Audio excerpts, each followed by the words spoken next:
Let's talk about the Scorpius in the room. I'm, of course, talking about the Scorpius Antares. What is that? Let's talk about what we know so far. First of all, if you haven't already, please subscribe. If you have already, thank you so much for being a long term subscriber. So, over the past couple days since February 10, StarCitizen's official Twitter page, so this is CIG's release under the StarCitizen handle, I'll include a link in the description, had a couple different teaser pictures for a upcoming new variant of a existing ship. So first, it was the hold on to your seats. There is a brand new variant in 3.18. And pretty quickly, people guessed that it was a Scorpius due to the rail system being very obvious. I guess I'll use the term. But only a day later, they posted good game to those who guessed the Scorpius in yesterday's teaser. Now we know the RSI Scorpius will be getting a brand new variant. Can you figure out what kind it will be based on the sneak peek? And a second picture came up, and quickly people guessed that it was going to have EMP or QED capabilities, or both. The raging speculation across multiple communities I'm a part of in Discords and also on Spectrum discussed the topic. And pretty quickly, they rolled into enough of the teasers. They showed the Scorpius with its full effects, and it showed that it had a EMP device as well as a quantum jammer. And they also gave this new ship its name, the Scorpius Antares. Now, I wanted to talk a little bit about what this ship's role is, and I believe that it is a fleet support craft, and I'll explain my justification for that.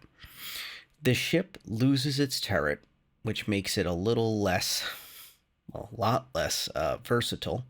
However, due to its jamming capacities against electronic systems on an enemy ship, and also being able to jam out their quantum drive, and if the rumors are to be believed, it should also have a snare to entangle ships that are in quantum passing by, when you can line that up perfectly, of course. Uh, it creates an interesting dynamic for small fleets. So if you and, say, even one other buddy are flying around, suddenly now these ships are that much more capable because you have brought something to the table that you truly need if you're going to act in PvP.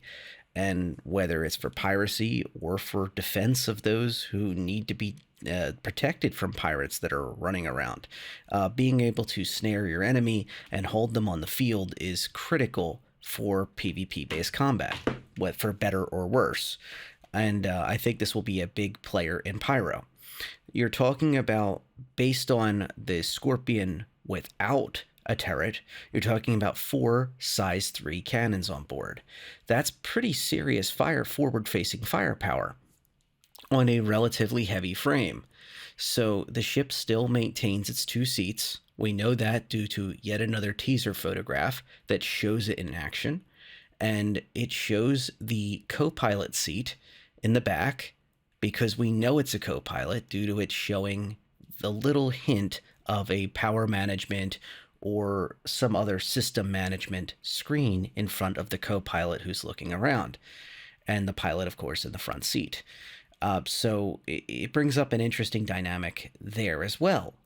If it is a 2-person ship, in that you must have 2 people, the ship is infinitely less valuable in the small gang PvP I just described. However, if the ship is only needing a single person on board, the pilot, and you can then voluntarily choose to let the co-pilot activate the QED and the ECM and all that other fun stuff and the snare, that would be a much better circumstance. So if you happen to have a buddy who's brand new to StarCitizen and you just want them to come along for the ride and kind of see the action and maybe, take part in different ways, that would be a great seat for that. Other than that, you've got power management, you've got the new SCM master modes controls that you could offer the co-pilot. But really, there's not enough there. Without the turret, that co-pilot seat's going to be a pretty rough spot to be in 24/7. And I really would hope that this ship does not require a co-pilot to activate its jammers or its I'm going to I'm going to lump them together from here on out in this video, the ECM and the QED systems, and it's two different versatile, hopefully two different systems that it has under its subsystems for that QED. Let's just call them jammers. Keep it simple. But in this freeform video, let's talk a little bit about if this is a solo ship, what is its use, and if it's a 2-up ship, what is its use. And as a solo ship, I see this as an excellent fleet support vessel. Its downside of not having the turret that allows it to be as versatile as a smaller vessel and still pack a ton of firepower is made up for by having the jammer systems on board. Being able to, once you take down the shields, be able to disable enemies' electronic systems. And once again, keep enemy on the field or bring them to the field when they don't want to is incredibly powerful. The only other ship in the game that can do this reliably is the Mantis, due to its snare. And it has both the quantum jammer as well as the snare that can bring ships out of warp, out of quantum, and be able to bring them to the field. However, the Mantis has extremely limited firepower on a very lightweight frame. It's extremely squishy, for lack of a better term.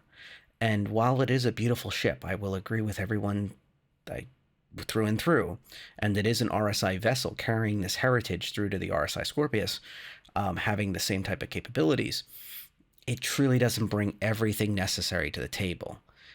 There are other ships with ECM.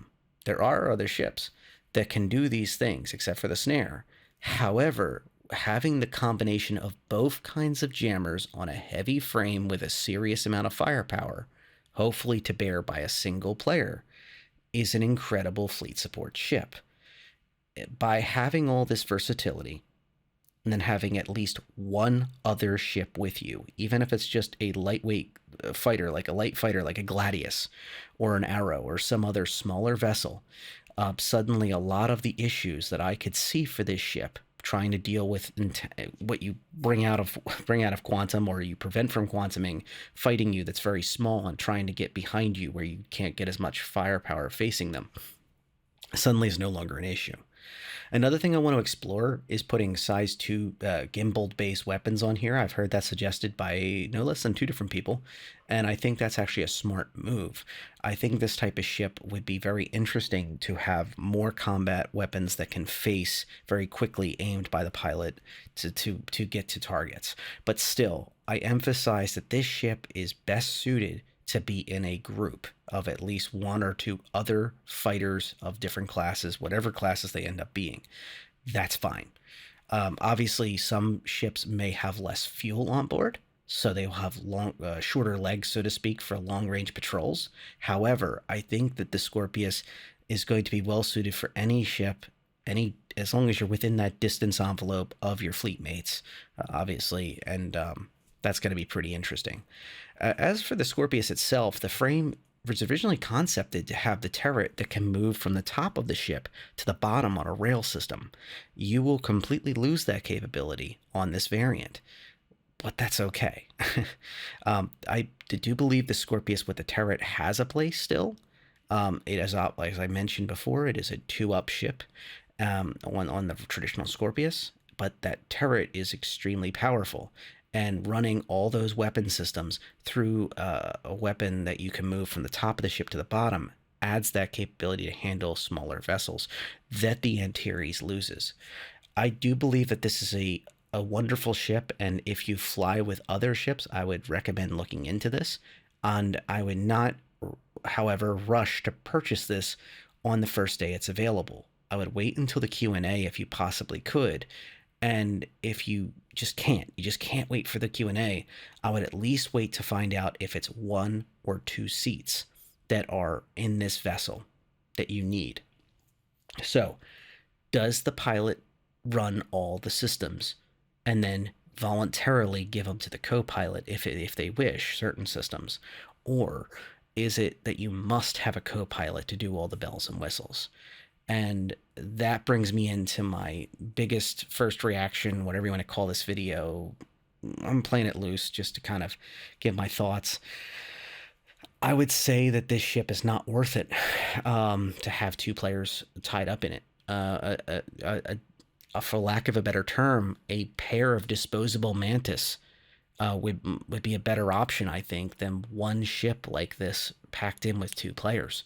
I think that two mantis being able to deploy their snares separately and be able to cycle through their QEDs and also avoid one ship getting primaried, because this thing will be targeted every time you see it. If you're in a PvP environment like in Pyro, would be much more interesting to me, despite my less than enthusiastic vote of confidence in the Mantis. I simply feel it's a lightweight weapon system. However, having two of them would certainly add a lot of dynamics to the fleet that you would probably not get with a single Scorpius.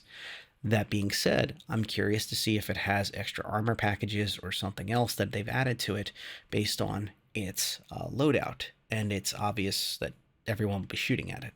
I do not believe that they're going to make it the most strong ship in the game. I've heard people suggest why not the Terrapin, and I do agree. The Terrapin would be a better option for the person activating the jammers. But and it's also well suited for a two-player configuration. However, the Terrapin offers some issues. For starters, it is stealthy. It can choose to button up and lower its IR signature dramatically, and by turning off its engines, it can bring down its EM and IR signatures pretty dang well. Bring the power levels down, put some stealth components on there, and you can run around very, very stealthily for short periods of time, where other ships cannot. And yes, I know it's not in the game yet, but that's the way it's envisioned, and they've just repeated themselves over and over again about the Terrapin's concept. That's why it can close and open its ventilation systems to increase its IR, protect its IR signature very well. So I'm worried that the Terrapin would be too strong. It would be too tanky for short periods of time, which, if for those who aren't familiar with many other games like flight simulators and other space sims and combat and such in other games, PvP based combat will be over in at most minutes, and oftentimes it will be unfair. So you want to give some sort of signature to the enemy ships that are designed to prevent the enemy from moving. So if two forces are coming to converge, it's only fair that both sides know that's happening, unless the ships that are designed to sacrifice incredible amounts of capabilities to sneak up on things, like the Eclipse, for example, sacrifices torpedo bay size and it's squishier, much squishier than the Retaliator, for example. But you know the Retaliator's coming, but it has a bigger payload, and it has much more defensive weaponry, and it has the ability to basically shoulder a lot more damage, and it's fast. Uh, so, and it's modular. So basically, the idea is that the good example of this trade-off is when you compare an Eclipse to a Retaliator, where the Retaliator has double the torpedo load, and plain and simple, it doesn't sacrifice much at all, other than the fact it can't fit in the same positions that an Eclipse can on some ships, in order to get it. Except, oh, by the way, stealth. Stealth, stealth, stealth. That is how valuable stealth is in these kind of games. Being able to turn an Eclipse into a sneaky device is one thing. Being able to take a Terrapin and put stealth components on it and move through the space very, very sneakily, and then be able to activate these systems and suddenly do all this havoc on the enemy fleet is no fun at all.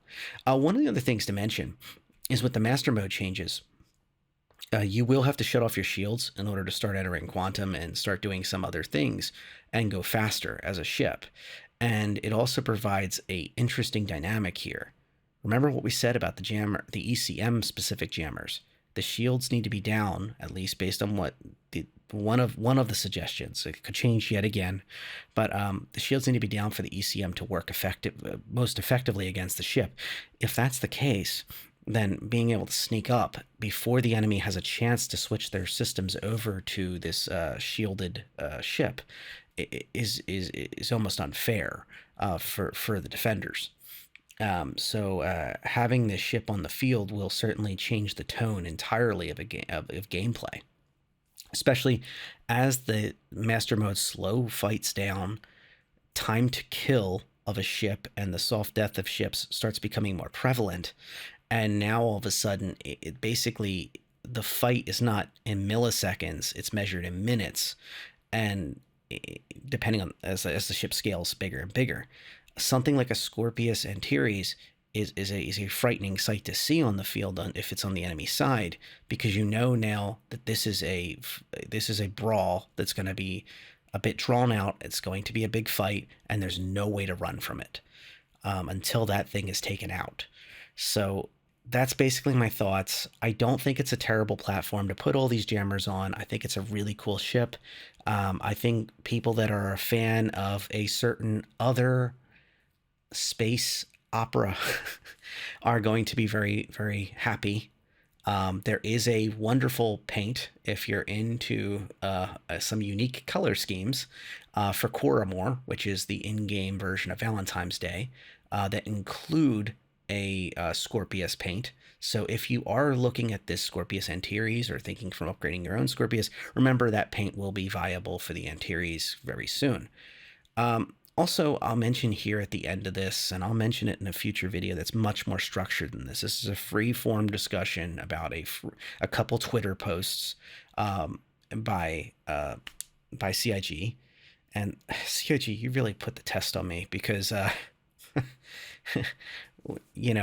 based on the rumors we're hearing, there's a lot more I could discuss, but till I can confirm them, and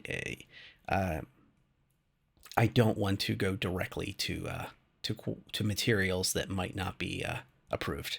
So it's always been a fine balancing act I've always done in my videos, and I've tried to keep it honest and keep it straight and keep it narrow for everyone who listens. And I hope you can appreciate that, guys and gals of the community. Now, okay. I believe that 3.18 is going to come out in the next 2 to 3 weeks. My basis for that is the fact that we have moved so quickly from Wave 1 to Wave 2 and then open to all backers PTU testing. This has historically been a wonderful, wonderful sign that there is confidence in the build.